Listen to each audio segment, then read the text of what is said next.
As long as the bells have been ringing on Parliament Hill, journalists have gathered to report on federal politics.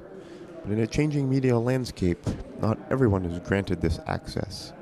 The body that makes those decisions has shown itself to be slow to change.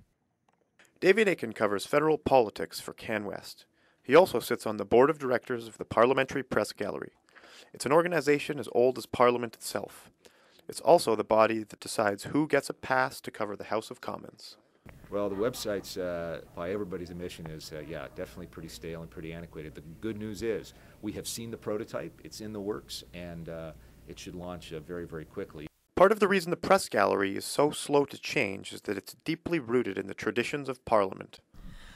This is a lounge that is just off the hot room, which used to be where every journalist on Parliament Hill worked, way back decades ago.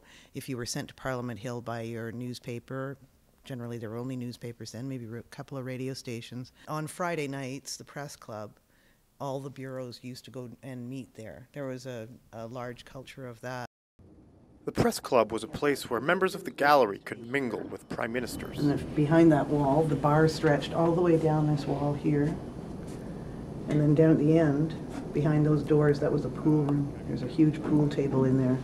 And Chrétien used to come in and play pool in there, even when he was prime minister. It's the end of the Old Boys Club, but that doesn't mean the door's open to new media. Stephen Taylor is a conservative blogger. I cannot access that area as someone who is reporting on or covering the events which go on. Even if I once went in just with my video camera, wasn't asking questions, wasn't being disruptive at all, or throwing any easy questions to any friendly politicians or tough questions to any of the other side. And I was told that I had to leave. It's protectionism, of course. The Guild is a close-knit group, and they have big money interests behind being able to report the story here. As the Press Gallery reinvents itself for the new era, part of the challenge is deciding who to let into the club.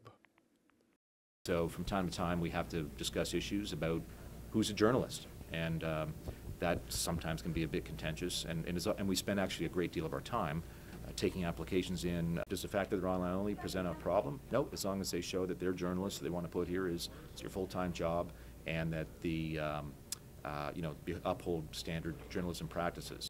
For Capital News Online, I'm Sean Liliani.